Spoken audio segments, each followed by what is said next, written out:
Finally. Finally. What's going on, guys? It's the Sickness 105 here. And as you saw at the beginning of the video, they have finally confirmed the anniversary event for Overwatch. It has finally been confirmed. We have dates of how long it's going to last, and I am excited for this.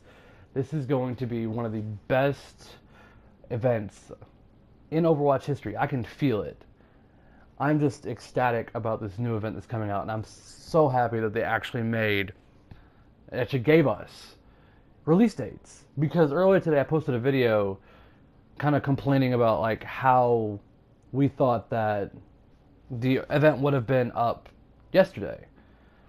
And as disappointed as I was this morning about the event not being up, I feel like our prayers were finally answered. We finally got a release date. We can finally see what is to come with this new event. And there was not much detail about what's going to be in the event in the video that was released. I'll put the link to that video in the description down below. But it is just amazing. I can't wait to see what this new event has in store for all of us.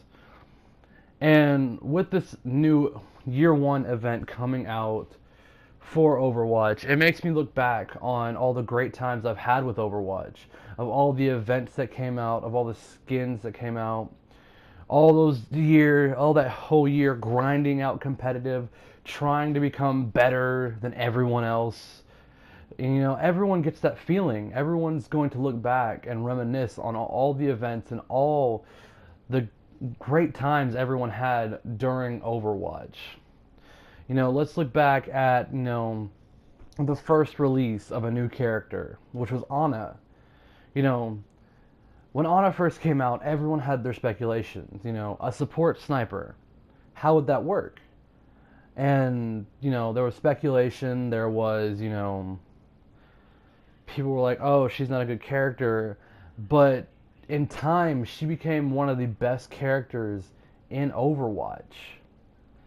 And, you know, that was our first character, and it brings memories, you know, of like when she first released and trying to get her trophies and, you know, trying to, you know, become the best Ana that you could be.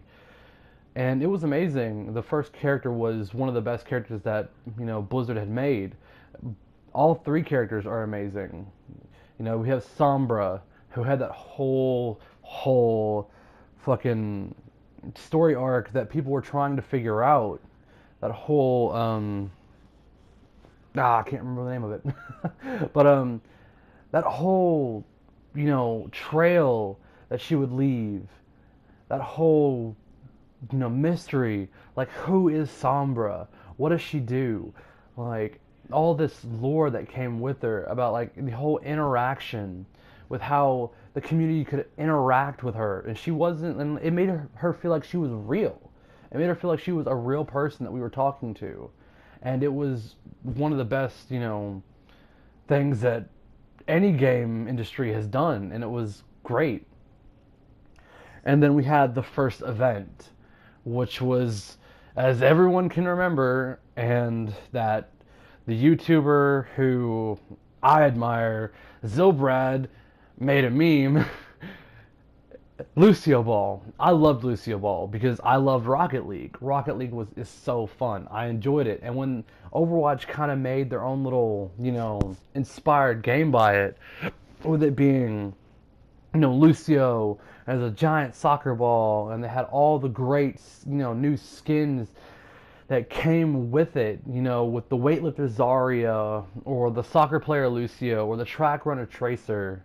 And, you know, let's not forget about the legendary skins that came with it, which like the Neon Genji skin, or, you know, the sideline medic Mercy. You know, it was just one of the greatest, you know, events that, you know, had graced us, because, you know, being a first-person shooter player like me who played Call of Duty and Destiny didn't really get that kind of content out of a video game, because there was nothing like it. You didn't have customizable characters that had certain skins. You could put, sprays and stuff, Sure, there was TF2, but me being a console player, I didn't have a computer. I couldn't play TF2. I wish I could have, but I couldn't. And, being a console player and not used to that kind of mechanics in a game, not used to the, team play of how the game worked. Because in Call of Duty, you didn't have, team play like that. You didn't have, communication. Whoever was the best carried the team, and if there was someone on the enemy team who was better than your person, you lost the game. But if there was someone who was, better on your team, then you won the game. There was no team play mechanics in those types of games. And it was just phenomenal.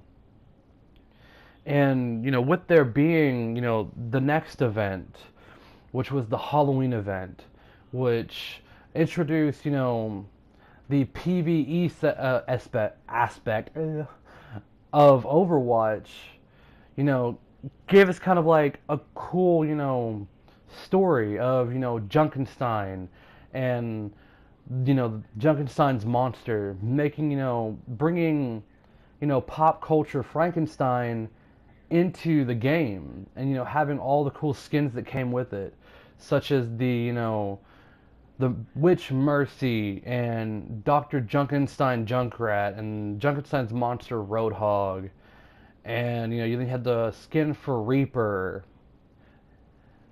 and it was so cool. It was one of the best feelings.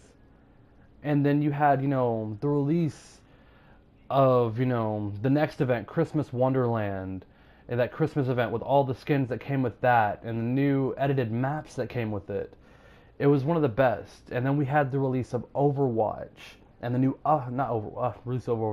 release of Orisa and the Uprising event and all the good stuff that came with it and the new character that we got to learn and play. It was just amazing, and I can't wait for another great year of Overwatch. Thank you for listening. Hit that like button and that notification bell so you can know when I upload. Thank you for watching. Peace.